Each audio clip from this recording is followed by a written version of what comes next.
So here we are adding a moon shadow. I've got my screen, and it'll be very important that I hold it not really high up, but actually rather close to the edge of the moon, which is right over here. Here I've got an old toothbrush, obviously don't use it for anything other than this task, and now I'm going to put over here a little bit of ink and some pigment on it. I don't want to use too much water. If I do, what happens is a pool, and here you can see the water collecting, and I'll just give you a demonstration as you shake it through there. It doesn't really do a very effective job in terms of pigment because this isn't very dark. So what I instead need to do is I need to go over here to my Suzuri and scoop up as much of the ink that's there. And you can see now how black the toothbrush is. And we'll come back over here to where the moon is. And the most important point is obviously not to go over the center of the moon, but we want to put a little bit of a dusting or a shadow around the edge, and we want it to be as even as possible. So going quickly back and forth, moving this all the way around, you just go back and forth. Once you develop a technique, you can do kind of both at the same time like this, and it makes it really, really efficient.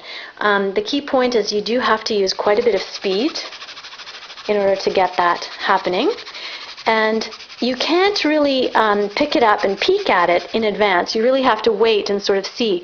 So here I'll just maybe do a little bit more. And again, a little bit of this moisture is collecting, I can see here. And what that does is it makes the little dots a little bit larger and not quite as fine, which is more attractive. But either way, it adds a little bit of texture and variety to the painting.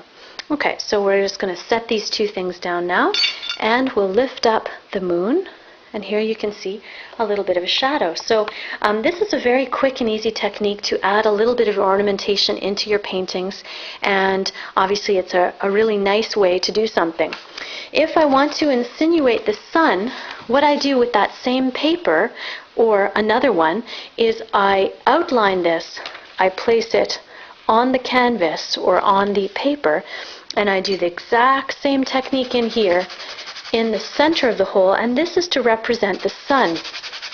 So the outline represents the moon, and if you fill it in like a disc like this won't be a perfect disc, but it gives you an idea, represents the sun. Okay, again, this is a little bit difficult to see. I'll just sort of outline the edge of where it is there. So that gives you either the sun much more intensively and darkly, or the moon just over here.